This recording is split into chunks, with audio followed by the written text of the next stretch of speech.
Por empezar, Karen, un gusto. Sabes que es un placer estar aquí dando esta charla y más que nada aprendiendo de ustedes.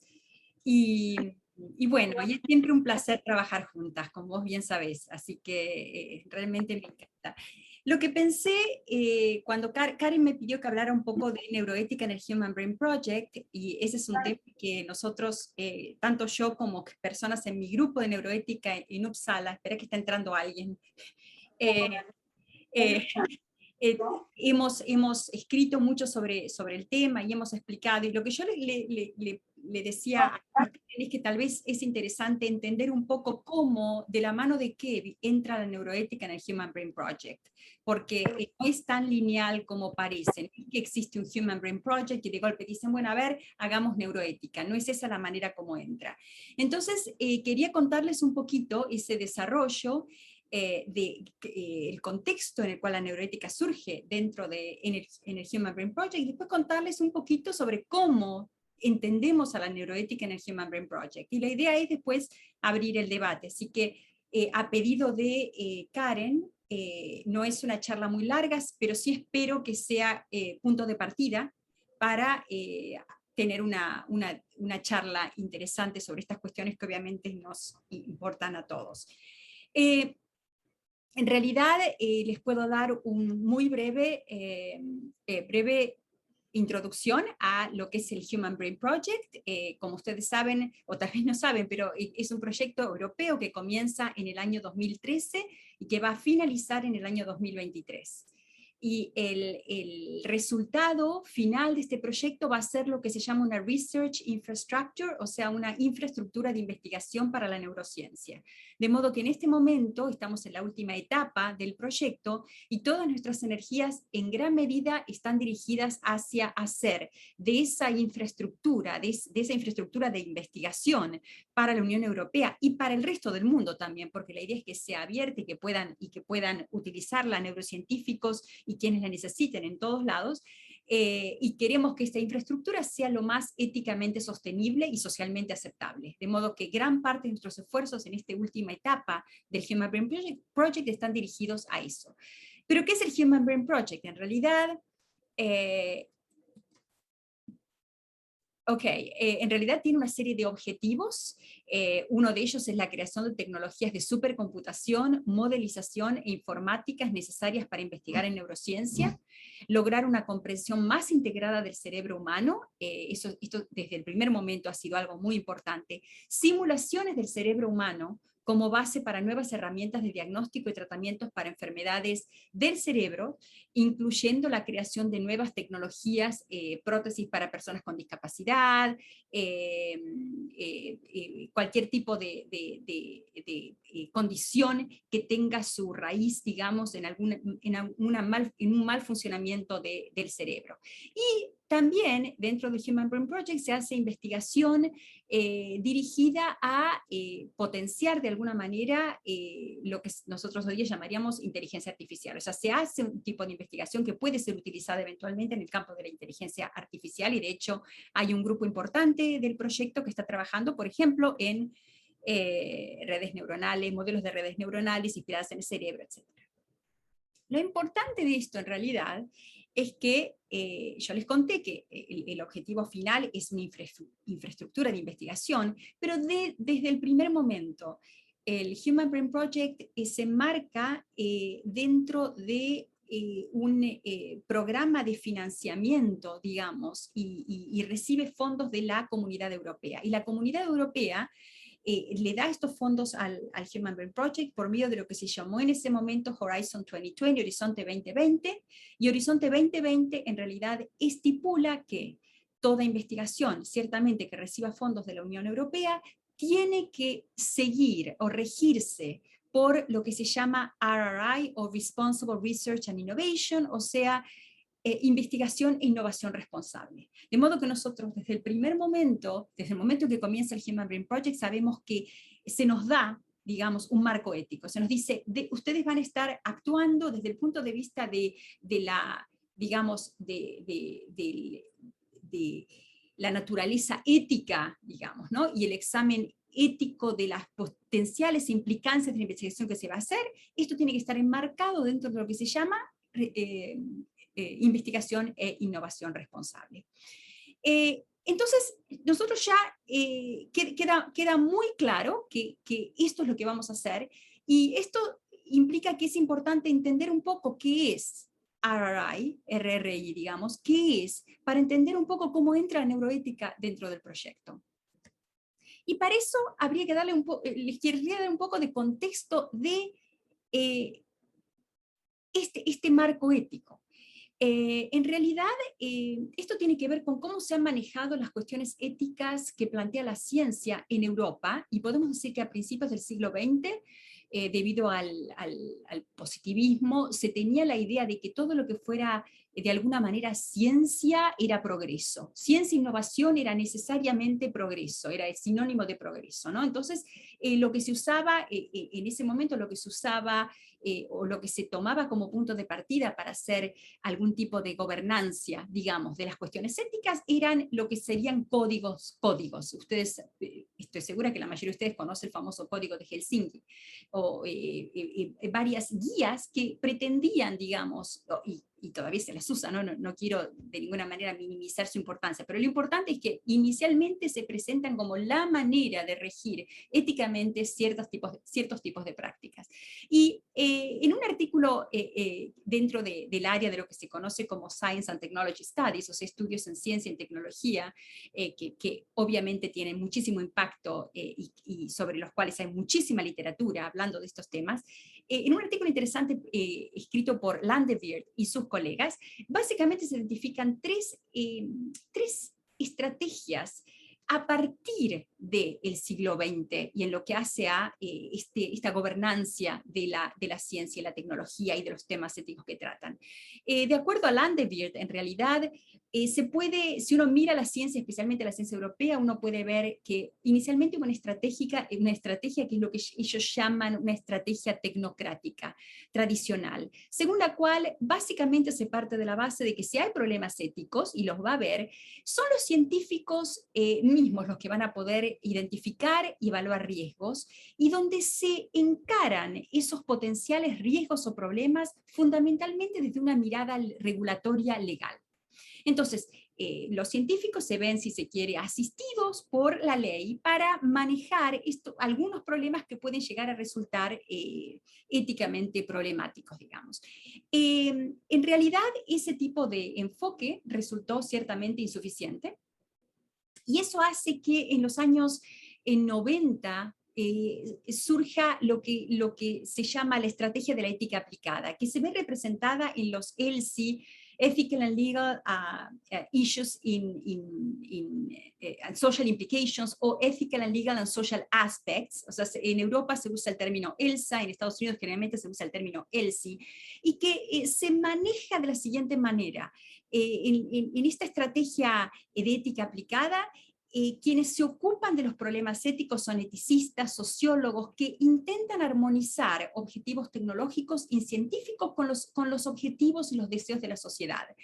¿Y cómo lo hacen? Lo hacen mediante la aplicación de teorías éticas, mediante la aplicación de principios, y se considera que estos principios son herramientas normativas neutrales y racionales. O sea, los principios, esta aplicación de principios representa una perspectiva racional, neutral, que intenta abordar estas cuestiones que surgen. Y lo interesante es que generalmente en los ELSI y ELSA existe una tendencia a concentrarse en las potenciales implicancias negativas de la tecnología o de la ciencia en cuestión.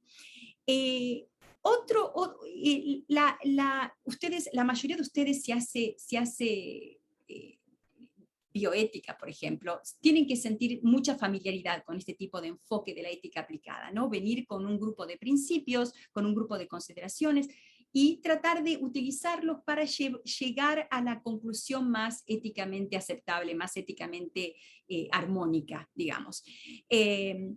Este enfoque, sin embargo, se ha criticado, y se ha criticado por una serie de motivos, pero dos que podemos señalar es, primero, algunos consideran que el enfoque ELSI o el enfoque de la ética aplicada tiende a partir de la base que es relativamente fácil hacer una distinción clara entre buenos y malos efectos, o entre implicancias negativas e implicancias positivas, cuando en realidad la crítica dice la identificación de implicancias, cómo entenderlas, es un proceso mucho más complejo, que no puede ser completamente capturado utilizando un grupo de principios. Y por otro lado, otra cosa que se critica de estos enfoques ELSI es que dice, llevan un poco a la fragmentación, porque en realidad lo que termina pasando es que uno tiene a los científicos por un lado y a los eticistas por el otro, y cada uno parece ocuparse de algo un poco diferente, o sea, en realidad de algo bastante diferente, es como que están en caminos paralelos. Y en algún momento hay algún puente, y el puente muchas veces tiene que ver con que el eticista, el sociólogo viene de afuera y va a decir, bueno, no, esto no se puede hacer, o esto sí se puede hacer, pero digamos, sigue siendo un trabajo muy poco integrado, si es que queremos usar ese término. No hay demasiada integración, sino que más bien es un poco como los distintos silos en los cuales se tratan en particular ciertos temas. Y es a raíz de esto que se propone, y esto es a partir del año 2010, digamos, empieza en Europa muy fuerte este énfasis en enfoques participativos, que yo acá puse, son introducidos top-down. Top-down, con esto quiero decir que en realidad estos enfoques no salen, no vienen de abajo para arriba, sino que son las instituciones que proveen fondos para la investigación. Específicamente, por ejemplo, en Europa, la Comunidad Europea, la que va a venir con este, digamos, marco y decir, bueno, este es el marco que va a ser aplicado. Entonces, se introducen este tipo de marcos más participativos, específicamente a responsabilidad, investigación e innovación responsables, y el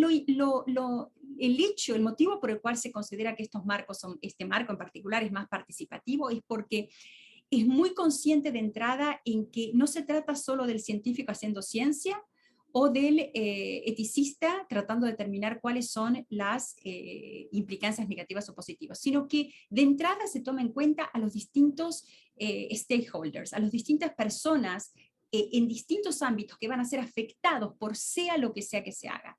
Es así que, por ejemplo, RRI, que es investigación e innovación responsable, tiene como moto de alguna manera ciencia para la sociedad y por la sociedad.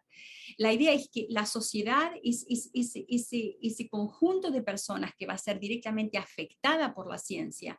No es simplemente, no se trata simplemente de un conjunto de personas que en última instancia van a sufrir las consecuencias positivas o negativas de la ciencia. Tienen que estar involucradas desde el comienzo. Su voz debe ser escuchada desde el comienzo.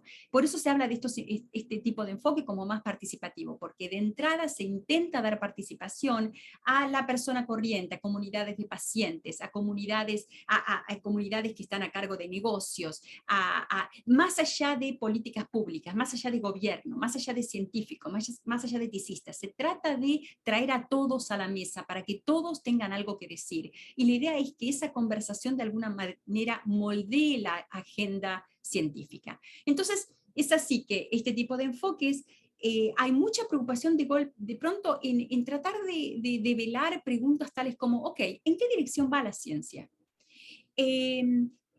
¿Nos gusta la dirección a la que está yendo la ciencia? ¿Es esto lo que queremos? O sea, toda ciencia se hace por algo y eventualmente va a resultar en algo. Ese algo, ese resultado, ¿es algo que realmente lo vemos como algo positivo? ¿Lo queremos? ¿Queremos una sociedad en la cual estos sean los resultados? ¿O qué hacer con respecto a la incertidumbre respecto de ciertas cosas? ¿Cuáles son, por qué es problemático simplemente evaluar riesgos? O como se dice en inglés, hacer damage control, ¿no? O sea, controlar cuando algo ya pasó. No, este enfoque dice, no podemos llevar al punto que controlamos o tratamos de remediar problemas ya existentes. Evitemos los problemas en primer lugar, y esos problemas se van a evitar en tanto demos la mayor participación posible al resto de las personas.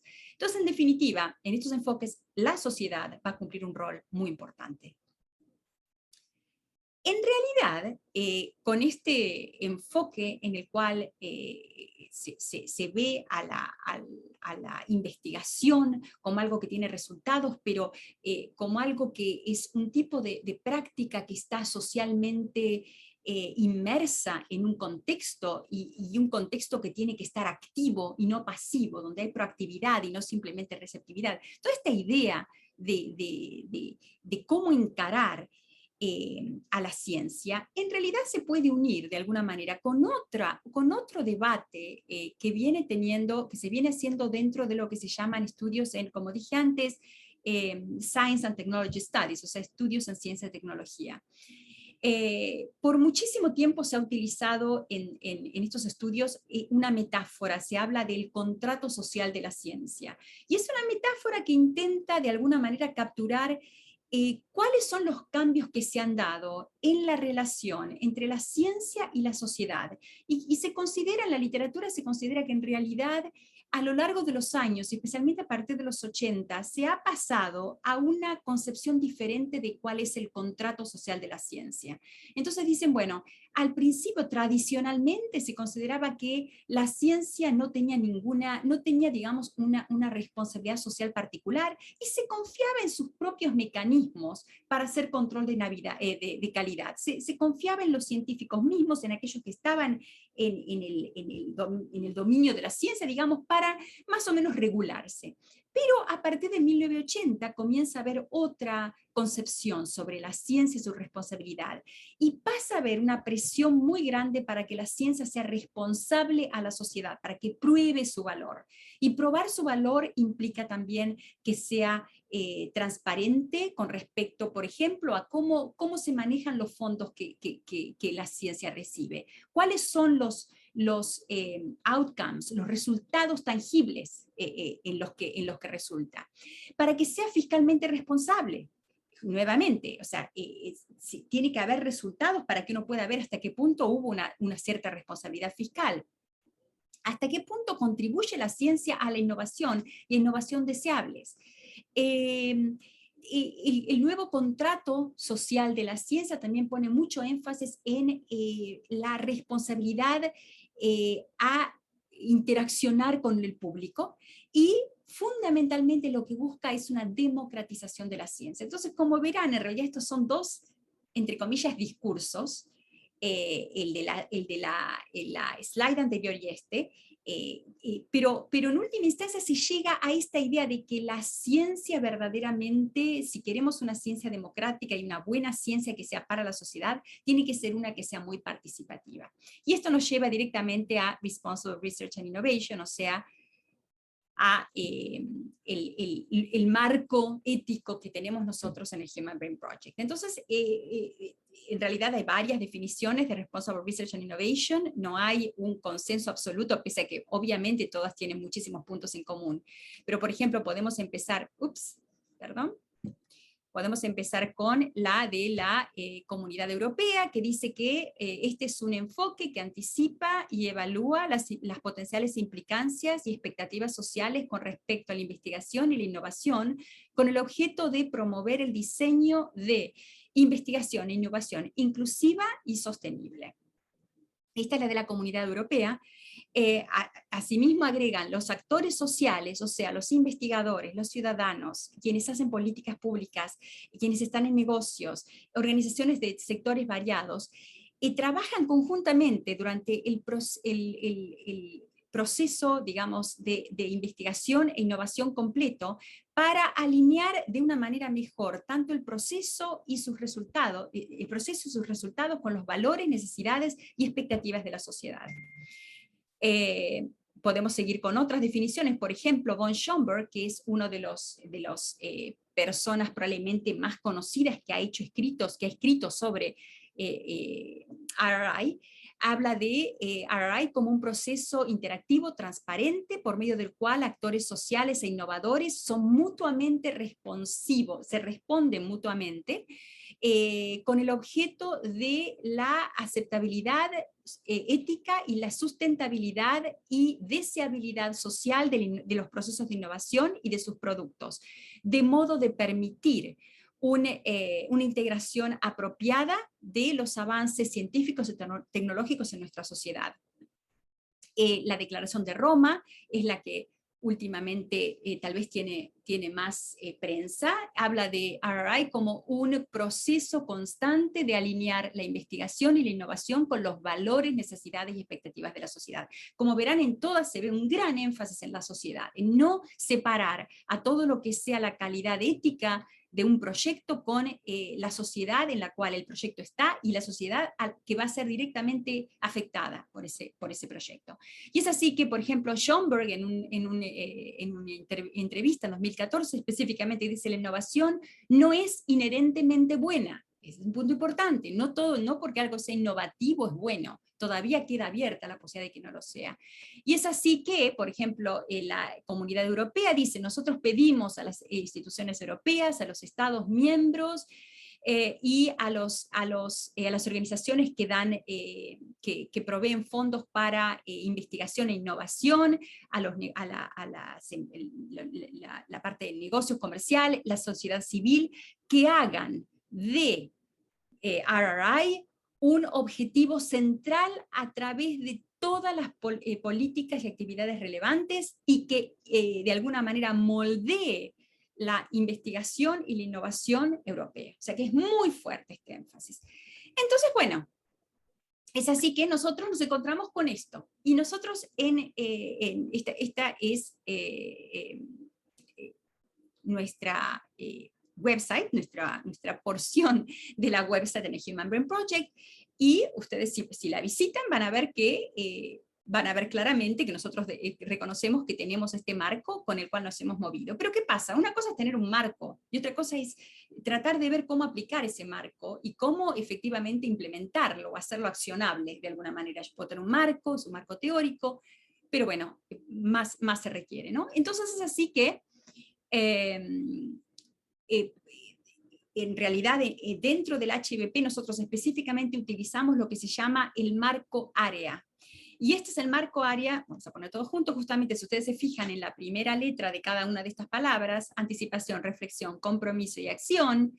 En realidad, esto lamentablemente tuve que poner compromiso porque no sé cómo traducir bien engagement, y noté, Karen, que vos tampoco, vos dijiste que yo soy directora de la neuroética y engagement, o sea que en realidad y acá tendría que haber una E de engagement, ¿no? Entonces de ahí viene el marco área.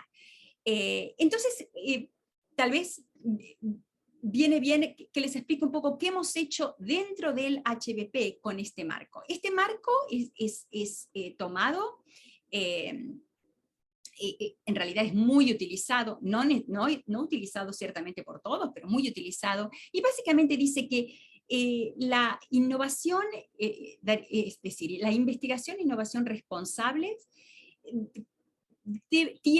básicamente tiene cuatro dimensiones. Una es la anticipación, que es análisis de previsión de preocupaciones éticas y sociales, y tiene que ver con la identificación de cuestiones éticas y sociales potenciales.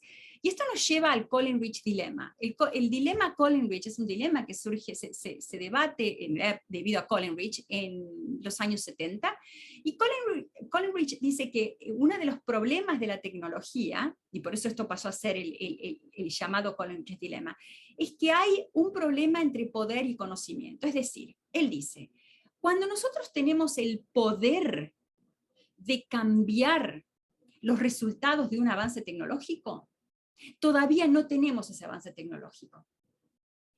Todavía no conocemos cuáles pueden ser las implicancias de ese avance tecnológico. Entonces podríamos, si lo conociéramos, pero no conocemos. Una vez que conocemos cuáles son las implicancias, ya no tenemos el poder de hacerlo, ya es demasiado tarde. A esto se le llama el Collins-Rich dilema, es decir, cómo hacer para, de alguna manera, navegar este problema que tenemos, que cuando podemos, no conocemos, y cuando conocemos, ya no podemos porque es tarde. Entonces, lo que se propone a partir de este Collins-Rich dilema es mayor anticipación. ¿Esto qué implica? Implica que ciertamente va a haber cosas que no vamos a poder anticipar, pero también implica que tenemos que poner un poquito más de esfuerzo con esto de anticipar. A veces tenemos la tendencia a decir: bueno, no, pero uno nunca sabe lo que va a pasar. Bueno, es verdad que uno nunca sabe, pero uno puede sentarse seriamente a debatir y anticipar cosas. Entonces, esta idea de anticipación es muy fuerte. Luego está la idea de reflexión.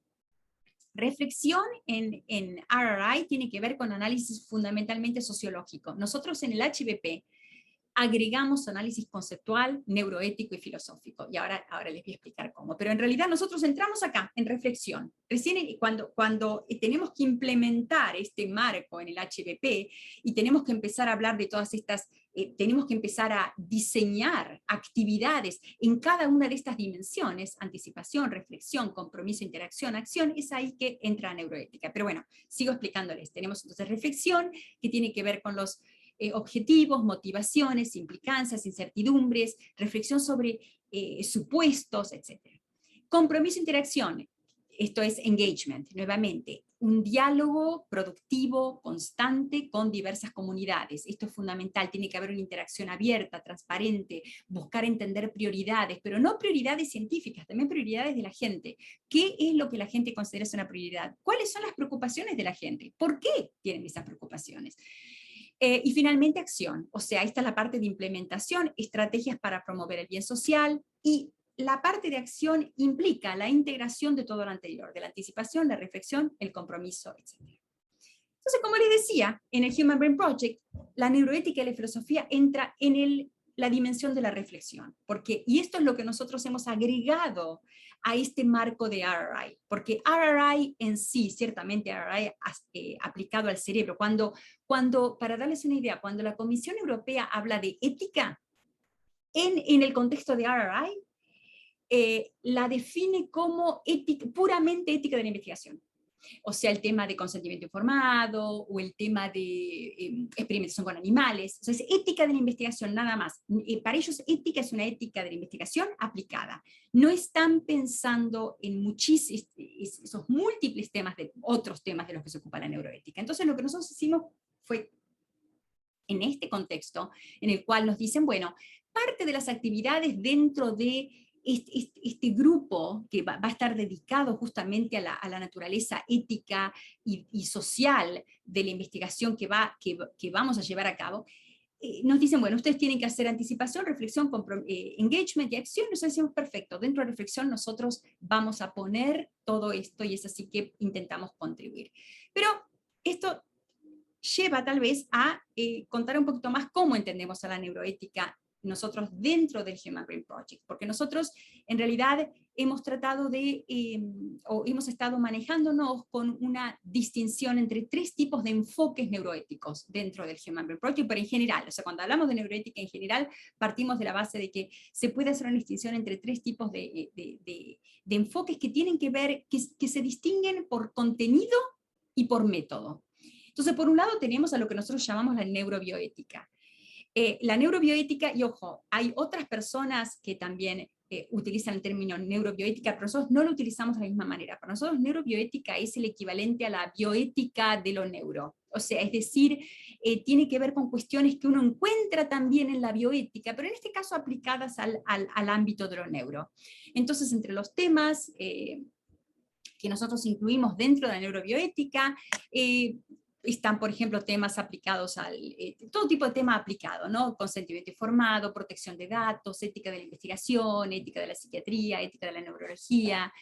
La metodología es básicamente esa aplicación de teoría y razonamiento moral, principios y enfoques bioéticos. Entonces, dentro de la neurobioética uno puede encontrar desde un enfoque kantiano a un enfoque de la virtud, como uno encontraría en bioética. Es una orientación claramente práctica y normativa, y es en realidad la más prevalente. O sea, de hecho, ámbitos en donde predomina la investigación neurocientífica y salud y contextos regulatorios en muchísimos de los artículos que uno lee sobre neuroética, justamente tienen que ver con resolver un problema práctico específico. Entonces, a eso nosotros le llamamos neurobioética. Obviamente tiene muchísimas ventajas y puede ser practicada de la mejor manera. A veces lo que tiene la neurobioética en general es que evita el examen y cuestionamiento crítico del conocimiento en cuestión o del mismo giro neurocientífico. No sé si ponerlo como un problema, es simplemente algo de lo cual la neurobioética no se ocupa. No se ocupa de, bueno, a ver, hasta qué punto lo neuro puede aportar, o hasta qué punto este giro neurocientífico es significativo, tiene el tipo de significación que muchos le dan. No son temas de los cuales se ocupa la neurobioética. No tiene tampoco por qué ocuparse, porque como decía antes, es mucho más práctica y normativa. En segunda instancia, nosotros hablamos de lo que llamamos una neuroética empírica, y la neuroética empírica es lo que Adina Roskis llamaría la neurociencia de la ética, donde acá los temas a discutir son, por ejemplo, cómo los datos neurocientíficos informan cuestiones teóricas, por ejemplo, cómo entender la noción de consentimiento informado, quién es un agente moral, perdón, el consentimiento informado y el juicio moral, o cuestiones más prácticas, por ejemplo, ¿puede tal persona efectivamente dar un consentimiento informado? ¿Está mentalmente capacitado para hacerlo?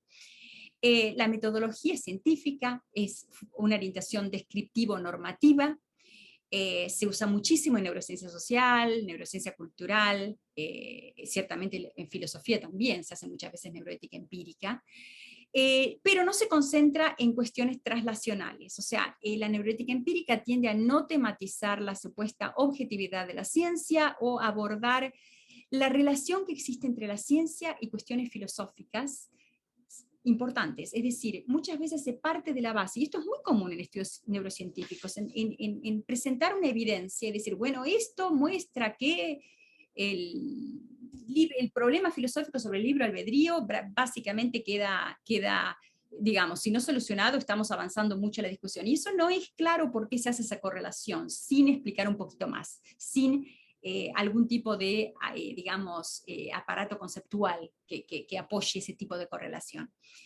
Y finalmente nosotros identificamos un tercer tipo de neuroética, que es la neuroética conceptual, donde el contenido se concentra en nociones claves, cuestiones fundacionales, como por ejemplo, cómo se construye el conocimiento neurocientífico, cómo y por qué es que el conocimiento del cerebro es relevante para debatir cuestiones filosóficas y éticas. O sea, hay mucho interés en cuestiones traslacionales. Y el método ya no es un método de aplicación de teoría ética, no es el método científico, es un método fundamentalmente de análisis conceptual, que combina un análisis conceptual no solo filosófico, sino también puede ser científico, ¿no? Y reconoce la importancia de la neurociencia en el abordaje de ciertas cuestiones éticas generales, pero la inversa también. ¿Y dónde se ve esto? Se ve en la filosofía y se ve en la neurociencia teórica en realidad. En la neurociencia teórica hay análisis conceptual y muchas veces es un análisis conceptual fuertemente teñido de consideraciones filosóficas. Eso es así como nosotros hemos distinguido y hemos encarado la neuroética dentro del Human Brain Project. De hecho, hemos escrito toda una serie de artículos sobre esto, sobre cómo nosotros hemos utilizado, cómo concebimos a la neuroética, cómo la aplicamos en el contexto del Human Brain Project y en otros, ¿no? Y bueno, esta es una muestra de algunos de estos artículos. Ahora bien, una de las cuestiones que surge con neuroética específicamente es, bueno, a ver, ¿cómo hacer? Porque yo les puedo estar diciendo, bueno, nosotros esto es lo que hicimos, y nosotros decimos que la neuroética, bueno, tiene este aspecto, esta dimensión práctica, y tiene esta otra dimensión más empírica, y tiene esta dimensión más conceptual. Bueno, pero en un proyecto del tamaño que tiene el Human Brain Project, donde están involucrados más de 20 países, más de 100 universidades, más de 500 investigadores, ¿cómo se hace? Bueno, y eso ha sido para nosotros y continúa siendo uno de los desafíos. ¿Cómo hacer para, bueno, soy un poco reacia, pero para usar el término, porque en realidad todavía está en cuestión, pero de alguna manera la cuestión es cómo hacer para integrar o cómo hacer para incorporar cuestiones y una mirada neuroética en este tipo de investigación. Y nosotros en esta última etapa del Human Brain Project, que comenzó el año pasado, en el 2020, hemos hecho lo siguiente. Hemos, digamos, tratado de incorporar áreas de investigación en neuroética en los Work Packages. El Human Brain Project en este momento está dividido en 9 Work Packages, o sea, 9 líneas de investigación importantes. Las 3 primeras son científicas, estas 3 son estructura, y estas 3 son de cosas varias. La número 9 es la de investigación e innovación responsable. Entonces, ¿qué es lo que hemos hecho? Hemos tratado de incorporar líneas de investigación neuroética en cada uno de los Work Packages científicos. Entonces es así que tenemos, en estos 4, obviamente este es el nuestro, ¿no? Pero en estos tres, que son puramente científicos, en estos tres tenemos áreas de investigación y estamos trabajando directamente en conjunto con los investigadores. O sea, estamos haciendo investigación y nos reunimos con los investigadores para debatir los temas filosóficos. Estas son, por ejemplo, se llaman Philosophy and Neuroethics Tasks, o sea que estamos en contacto directo con los investigadores. Por ejemplo, en el Work Package 1, el área de investigación es el conectome y su variabilidad. En el Work Package 2 es cognición y conciencia. En el Work Package 3 se está haciendo robótica, informática. La idea es que no estemos separados simplemente en este Work Package, porque esto nuevamente sigue fomentando una especie de fragmentación, es como que venimos de afuera. No, ahora estamos embedded, ese es el término que se usa en inglés, estamos embedded en esos Work Packages. Pero además de esto, tenemos, en el Work Package 4, tenemos todo un área muy importante que digamos, que es regulatoria / ética, que es toda donde se ocupa de protección de datos. Y después tenemos en cada uno de los Work Packages lo que llamamos un Ethics Rapporteur o un reportero ético. El hecho es que justamente debido al tamaño del Human Brain Project, me estoy repasando, Karen. Debido al tamaño del Human Brain Project, es imposible que nosotros nos podamos introducir en cada una de las áreas de investigación.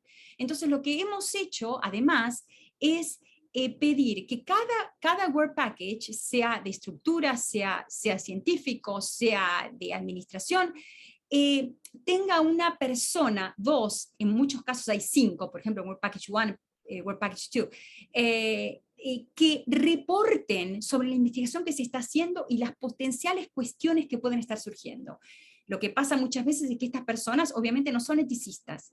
Entonces vienen a nosotros y nos dicen, bueno, a ver, yo detecté este problema, este es un problema ético, y capaz que no era un problema ético, pero la idea es tener a alguien que esté interesado, que esté alerta, y que pueda decir, bueno, a ver, acá surgió esta cuestión. ¿Es una cuestión de la cual nos tenemos que ocupar porque toca algo ético, social o no?